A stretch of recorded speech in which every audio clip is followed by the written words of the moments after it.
matey! Welcome back to my channel, May Between the Pages. My name is Taylor, and today we're going to be doing my December 2021 wrap-up.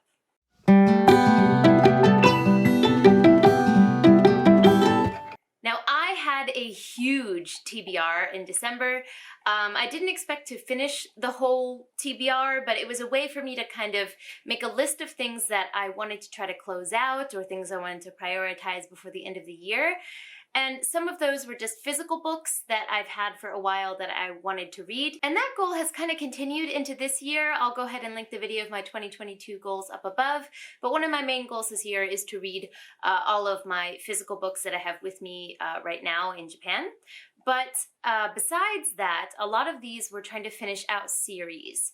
Now, while I didn't finish everything, I'm pretty happy with what I finished. And actually, there are two cases here where I finished the entire series, but like 2 days into January. And because of the way I am, since it's over this arbitrary threshold I've created for myself, I'm gonna do those in the next wrap up. But I am very, very happy with actually what I was able to accomplish from my December TBR. The first book that I finished was Redemptor, the sequel to Raybearer. Now, if you've watched the end of the year videos that I have done on my channel, I'll also have those linked down below of like best and worst books, all of that.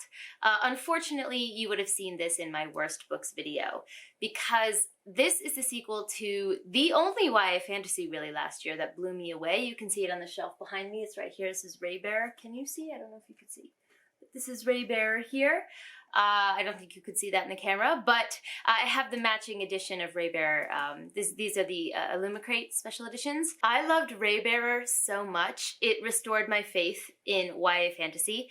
However, the sequel, Redemptor, did the opposite of that. Everything I loved about Raybearer, the in-depth character work, the unique magic system, even the world building, really, was missing in this book. I heard that Ifueko had to write this in a much shorter time span than she had for Raybearer, maybe due to demand. I'm not really sure like who put her on such a short schedule, but it really shows because this book needed so much more development. Like the ideas and the themes are here, but the execution, it wasn't. The execution was, it was a huge miss. The magic system in this book actually gets its power from relationships, love, and connections between people, which I thought was so unique, refreshing, and amazingly done in Raybearer. But that magic system does continue into this book, but the work isn't done to make relationships that match that magic system, if that makes sense. So the relationships that are required to continue using magic in this book by characters, those relationships are not developed. Like, there's way too many characters for how long this book is, and as soon as the character's usefulness to the plot is used up, they just disappear. There's also like a bunch of characters that are mentioned once or twice that we're supposed to somehow believe have formed this bond with our main character, with Tarisai, and I just, why would I believe that? You haven't shown me that, or even told me really about that. I'm just supposed to assume that that happened. So that whole thing was just a mess. And then you have this like big climactic ending that you're supposed to come to with Tarisai, and there's an emotional, what's the word I'm looking for? An emotional confrontation that you are looking forward to for the end of this book, like the whole time. And that confrontation is so quick, simple, almost makes no sense, kind of. And then it's like, okay, it's done. And I was left thinking, like, what? Like, we had so much buildup for this moment, and that's all that we get. And then also, I don't mind YA tropes if they're done well. Like I think I've said in previous videos, I actually don't mind love triangles. Like I don't hate them as much as a lot of people seem to, but they have to be done well and convincingly. And there was like a love triangle-y situation that was attempted in this book, but it was clear from page 1 that it wasn't actually a threat to the previous relationship. So I was like, why are you wasting page time with this? I said this in the video about the worst books as well, but I'll repeat it here, that the love triangle person in this book reminded me of Zane from Mistborn, who I hate so much. Why was he even in that series? I really, really don't like that character. In both of those cases, the page time spent on them just seemed wasted because we knew what the ending was going to be anyway. This wasn't supposed to be a rant review, but as you can tell, this book was not my favorite. I gave it 2 stars because there were glimpses and hints here and there of like world building and, you know, environment and some points of magic that I liked from Raybearer were present here. And I did like the idea of the underworld that we're introduced to. The vibes were there, the feelings were there, the execution just wasn't. So I ended up giving this 2 stars, not the best start to the month, honestly. But I will say, don't let this review scare you away from Raybearer. Read that as a standalone, just leave it as what it is, because that book is so, so, so good. The next book was an arc, which was A Light from the Sky. This was an arc that I requested very much on a whim. I saw the, what's the word I'm looking for? The blurb on NetGalley, and I was like, that seems like something that would be a fun, quick, interesting read. It follows our main character. Actually, quick disclaimer, if you're new to my channel, I've recently gotten an influx of subscribers. Thank you so much. I'm so happy you're here. But just a disclaimer, I don't remember character names almost ever. So you're gonna hear the main character a lot. But yeah, that happens a lot here. But our main character, she wants to become this elite warrior in her world, and the elite warriors ride Pegasi. Now, I was a horse girl, loved horses, rode them all the time when I was younger. So I thought that this would maybe apply to the nostalgic part of me and I could really jump into this YA. But unfortunately, I didn't care. I read the first like 10% of this book and the writing kind of hit me the wrong way. It was a little too fast paced. I was already seeing some plot holes popping up within the first 10%. I don't know if I was coming into this with too harsh of a view for the age group that it's targeted for, which I'm pretty sure is YA or young YA. But either way, this book just did not work for me. It has some really good reviews on Goodreads, so clearly it works for some people. But for me, I got about 10% through this and I was like, this hasn't gripped me. I'm not interested at all about what's going to happen to these characters or the storyline. The world was also very confusing. So in the end, I just ended up DNFing this at 10%. This next book, however, let's change from bad news to good news, The Wall of Storms by Ken Liu. Now, I talked about this in my best books of 2021. I also talked about the sequel, The Veiled Throne, in my January TBR because I am obsessed with the Dandelion Dynasty. This series is amazing. It is a large-scale, slow-burn, political, epic fantasy based on Chinese history. If you don't like super detailed descriptions or world building, this series might not be for you because Ken Liu goes into the nitty-gritties of the nitty-gritty. If you don't like super detailed world building or descriptions of things, this book might not necessarily be for you because Ken Liu goes into the engineering, the linguistics, like all of those little details. He really goes into that in this series. But for me, it is a perfect match. I read the second one in December and the first one in November, so I can't really talk much about the second one because it's the second in a series, but the first book, The Grace of Kings, talks about arguably 2 main characters, but there's a lot of characters in this series. That's another thing. If you don't like having a lot of characters, you know, just be aware of that going into this. You're going to need the glossary, but there's a lot of characters, but arguably 2 main ones. And there is this overpowered, domineering emperor that has, you know, a hold over this nation. And there are those that would support the emperor and see his reign continue, and those who would see him fall. And all of the characters really play a big role in which way that falls. And it is so good. The political intrigue is amazing, and I talked about this every time I talk about the series, but I will reiterate it here because I really believe this. The women in this series are top tier. Ken Liu can write women in a way that I haven't seen for a really long time. I don't really know how to go into any more detail than that without, you know, putting spoilers for the series. So that's just the overarching view of it, but it is incredible. It's amazing. I finished The Wall of Storms, and it was even better than The Grace of Kings. It broke my heart, which I expected it to, honestly. Oh, and these books also have the trope of meddling gods, which I've talked about on my channel recently as well, as something that I am just adoring. I am loving it so much. So that aspect of this series is also something that really pulls me in. And that whole, storyline really got amped up in The Wall of Storms. And I'm both terrified and excited for The Veiled Throne, which I will be picking up this month. The next book I read was also a favorite, but really unexpectedly so, and that is Lovely War. So this is a historical romance, which, who am I? That's not a genre I ever delve into, but I decided to pick this up because of, you guessed it, meddling gods. This book follows Aphrodite, the Greek goddess of love, as she's caught cheating on her husband Hephaestus with Ares, the god of war. That sounds very, like it can't connect to a historical romance, but somehow it does, because Aphrodite ends up telling the story of her favorite love story that she's ever witnessed in humans. And so we get the dual timeline of the gods and then Aphrodite telling this story to them. Of course, she's involved in the story as well, as, she has to put her fingers in all of, humans' love stories, but we get the two timelines running parallel to each other, and it's during World War I, and it is so good. I didn't expect to love this as much as I did, but I now want a copy for my shelf. It is amazing. I actually, tears came from my eyes at one point. I wouldn't say that I, full on, bawled or cried, but tears did fall. It was beautiful.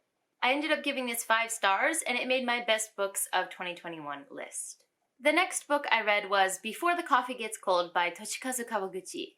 Now this book was one that I picked up on a whim. I had kind of heard it talked about, I'd heard it whispered about in the book realm before, but I saw this in my bookstore here in Japan, along with its sequel, which is behind me here. You definitely can't see that, but the sequel's also over there. That will be coming in my January wrap-up. But I did read the first one in December. This book tells stories from a small cafe that is in a back alley that, wouldn't be easy to find unless you were looking for it. And in this cafe, if you sit in a particular chair and get poured particular coffee by a particular person, you can go back in time. There are rules associated with going back in time, but the main one is that you have to drink your coffee before it gets cold. So this book contains a small collection of stories of the people who come to this cafe to go back to the past, why they're going to the past, what they could hope to gain from this. And these stories are interconnected together, actually more than you would imagine, especially with the sequel. So they do have a lot to do with each other, even though they may seem disparate in the beginning. And this was a delightful, cozy book. When I say delightful and cozy, I mean the atmosphere. The writing of this book is a little cut and dry. It could be translation. It could just also be the style of this author, who I know was a playwright, I think, before this. So it could be that as well. But something else I noticed as I read more Japanese literature is that there's a tendency for Japanese authors to just talk about things as they are. Not talk about what things should be, or what the author thinks they should be, or the morality of things, or whether something, should be changed societally or one person by person. It doesn't have that kind of view. It's just how things are and tells it like they are, which can seem kind of not interesting, almost like describing a scene. But the more that I read Japanese literature, the more I come to kind of appreciate the beauty of that. I'm sure, reading in the native Japanese would make it more apparent in that regard. And one day I hope that my Japanese is at the level where I can do that. But I'm starting to appreciate that kind of way of expressing things. It's very different from how we in the West do it. So if you're going into this book looking for very blatant, obvious moral, issues to be explained or discussed, that's not really what this book is. It's more describing things that happen and allowing you to make your own conclusions from that. So just be aware of that going into this book, but there are really heartwarming, heart-wrenching moments here. I ended up giving this 4 stars because while I did love the environment and the idea for this book and the experiences of the characters themselves, the reading experience, because of maybe the writing style, I felt kind of bored at times or pulled out of the story at times, so it couldn't be a full 5 stars, but the emotions that it did get from me in places, I think, is worth the 4-star rating. So yeah, I would definitely recommend this one. This next one is very near and dear to my heart despite being a recent acquisition for my collection, and that's because it was a Christmas gift from my parents, and that is The Boy, the Mole, the Fox, and the Horse. Now, my wonderful parents have sent me the deluxe edition. This thing is gorgeous, let me tell you. And it also has these like piano music on the front and the back end papers. Stunning. And my mother, being the amazing person she is, she does play the piano. She actually recorded what is written on the sheet music and sent it to me. So I can listen to this as it's intended when I'm reading this book. And so this was just an absolutely beautiful gift that touched my soul from parents who understand a bookish daughter. This book came out maybe a couple of years ago at this point, and I was intrigued by it because I saw a lot of people talking about how it touched them, but I didn't hear anyone talking about what it's about, and now that I've read it, I know why. This is not, it's a story. It's definitely a story, but it's the type of story where you can open to up to any page and just look at it and read it. So while there is a continuous story of a boy making friends with a mole, a fox, and a horse, it's more like life lessons or ideas or things to think about that are dispersed throughout. So you can open this to literally any page. If you need to feel better or just want to pick me up, you can open this to any page and read what's on the page, and that in and of itself is enough. You can also read it as one overarching experience. I loved this book for what it was, but it also really hit my heart because of the similarities it seems to have to Winnie the Pooh. Just some of the imagery really reminded me of it, like here when you have them sitting on a tree. Now, Winnie the Pooh was not the first thing to do that, but when I was young, I watched Winnie the Pooh, I read it, I loved that. So that has a close, it's close to my heart, so seeing that similarity in this book also brought up that nostalgia. This is just a wonderful book that exists to put joy and support and love into a reader's life. And it's there on your bookshelf to take out whenever you feel like you might be missing or lacking in any of those things. I gave this 5 stars. I'm going to be rereading and taking this off my shelf for years to come. And I'm also very intrigued and interested to see if there are printouts of some of these, because I only showed you black and white so far, but these pictures, like the color scheme in them, the ones that do have pictures, are just gorgeous. I'm such a huge fan of it. And I would love to have a print on my wall somewhere, but that's just stunning, that color scheme. So yeah, I love this. Publicly, I want to say thank you so much to my parents. It was an amazing gift, and it made me feel a lot closer as a family when we're going on our 3rd year of not being able to be together for the holidays. So this one's close to the heart. Now, speaking of Christmas books, I want to talk about this amazing, incredible present that my husband Hayato got me. Now, if you've been around my channel for a while, you know that in the beginning of 2021, I was talking a lot about a Japanese artist and author called Junaida, and I love his work. He has children's books that are out, and also just collections of his art, and his art just speaks to my soul. I love it so much. I'll be sure to link the video down below where I talk about my whole collection of his work. But his children's books and some of his more popular art collections can be bought on Amazon or in stores. But when he has like more high quality, limited release collections, you can only get those specifically from his website or from the physical store that he has. And so I missed this release, even though I really wanted this. And I want to collect all of his works eventually, but they're really hard to get your hands on, even secondhand. But somehow, my incredible husband got me a copy of his collection, Undarkness, and it is signed. It's a signed copy. And these, you can't buy these anywhere, so he got this almost new from someone. So I'm gonna go ahead and take this out of its sheet, and we can just take a quick look at it.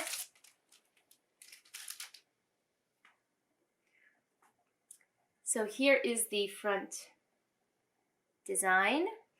Usually his works are very whimsical, very colorful, but this particular collection seems like he's playing with the idea of death a lot.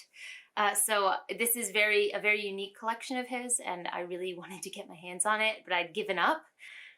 When I tell you guys my reaction when I saw this under the Christmas tree, I'm so excited to have this in my collection. I don't know where I'm going to display it yet, so unfortunately it doesn't have its pride of place location yet, but I'm so happy to have this with me.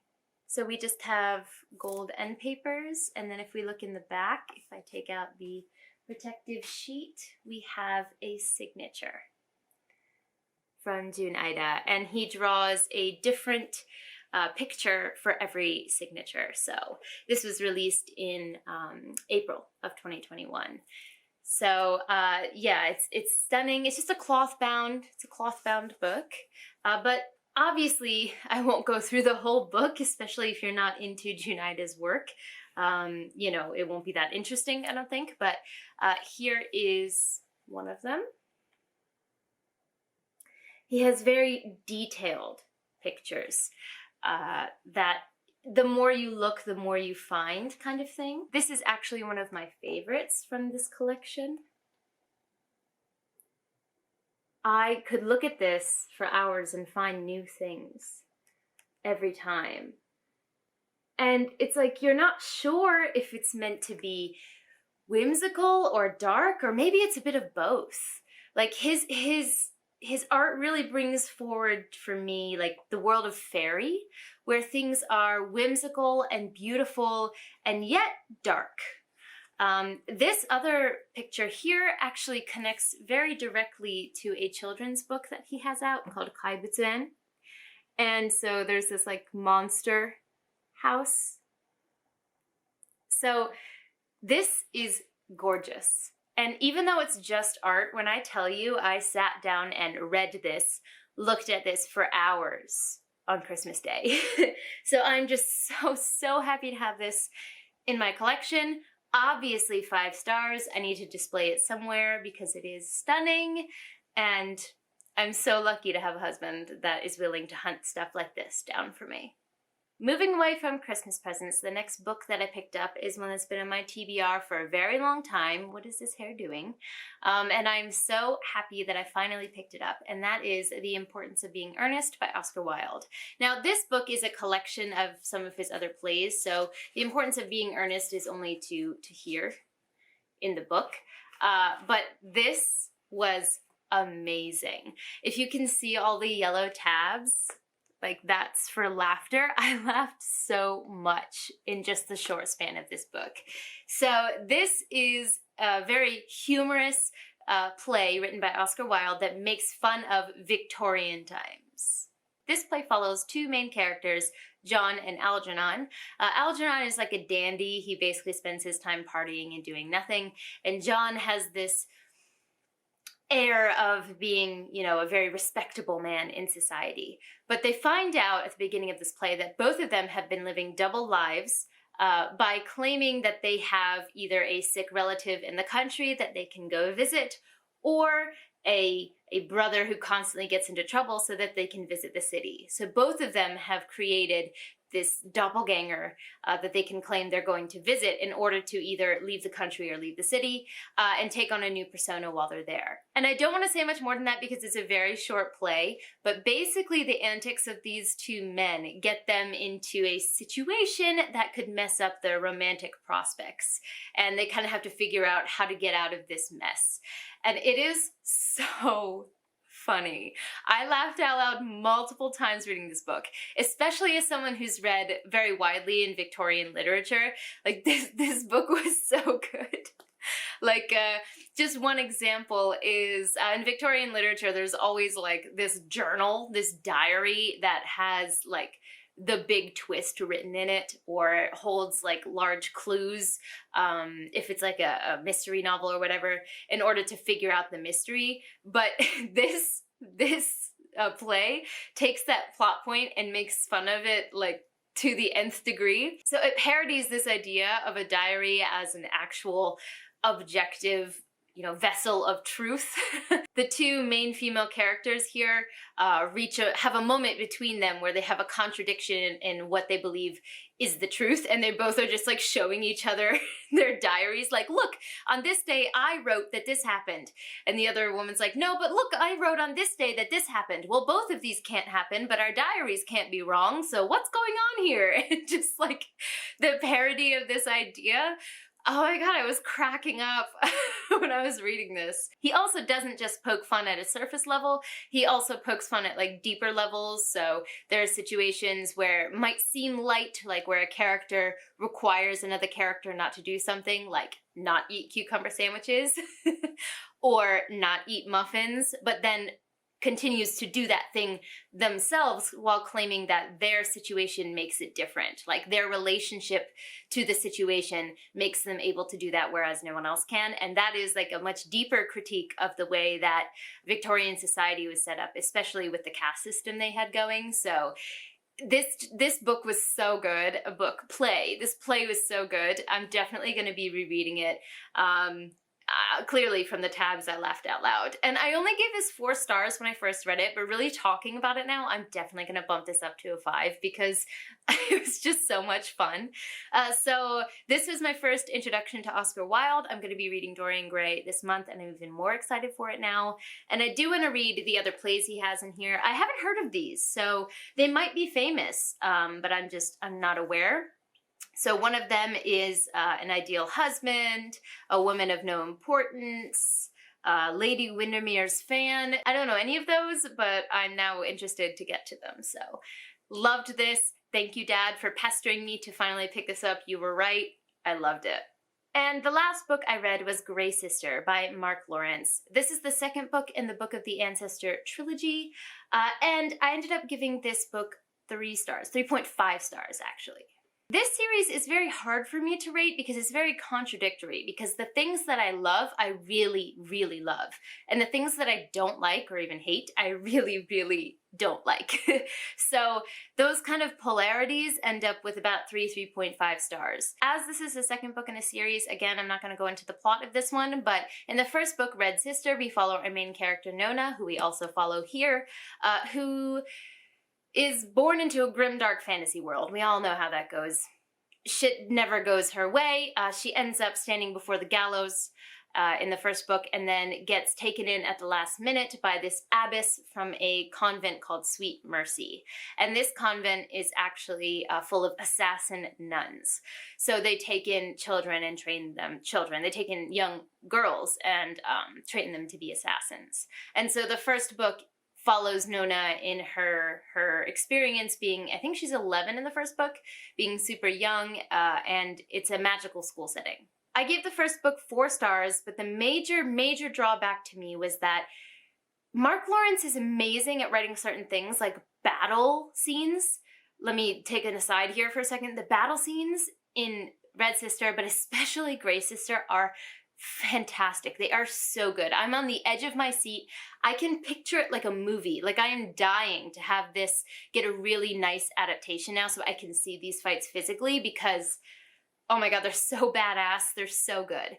So the writing here really shines in those moments. But when it comes to establishing relationships between young girls, I mean, Mark Lawrence has never been a young girl, and for me, I really could see that. So in the first book, in Red Sister, Nona is established as a character who really values friendship because it's something that she doesn't come by easily. And for something that has such an important, like, core point for the main character, the development of the friendships was so lackluster for me. And unfortunately, the fact that that's a main core for our main character means that those relationships play a really big role in this book and in the third book, which will be in my January wrap-up as well. But those relationships play a huge role in later books, and because I wasn't buying into them in their beginning, I can't really buy into them and the plot points that come from them later, which is a shame because the plot points in this are actually really interesting, and I just wasn't as invested in those moments as I would have been if I really bought into those relationships. So also the big bads in this don't feel scary to me. I also talked about this in Red Sister, but we're just kind of meant to believe not only friendships, but we're also just kind of meant to believe that like rivals appear out of nowhere, like, oh, we just hate each other now, okay. Like that's not really how that works, but unfortunately that kind of continues here where we're just given a villain kind of on a plate and we're like, supposed to accept that as someone who's threatening or who will hate Nona for no reason. So unfortunately, that also continued for me into this book. So the big bads in the story, the ones who are supposed to be like controlling all of this and really scary and upping the stakes in this book, did not feel that way to me. They just felt like these mythical, it was almost like the mythology of this world, like they didn't really exist or didn't really matter. So when those moments came to a head, I didn't care. I did not care about them. I enjoyed watching the fight scenes. That was fantastic. But I didn't, of course, and I say I don't care, like, I really care about Nona and some of the other main characters. Like, I care about them individually. It's the relationships between characters that doesn't work for me. As I said, though, there were some things I really liked, like the fight scenes, like I already mentioned, and also the world, which I don't think I mentioned, but this is a world where the sun is dying, so there's ice encroaching upon the only livable, like, space in this world called the corridor, and livable space is disappearing. So groups of people, war is inevitable essentially because people need to live somewhere and there's not enough room for everyone. So there's kind of this pressure cooker of a world, and I really liked that as well. So what I liked and what I didn't like really balance out to about a 3, and I ended up giving it a 3.5 stars because I was on the edge of my seat for a good portion of this book. That concludes my December wrap-up. Let me know in the comments down below if you've read any of these books, if I've convinced you to read some, if there's some that you disagree with me on. Maybe you thought Redemptor was a great book after Raybearer. I'd love to hear why you think so. Let's just chat down below. Don't forget to like, subscribe, and click that bell. I'd love to have you as part of this community, and I appreciate it. But for now, I'm gonna head out. Jane!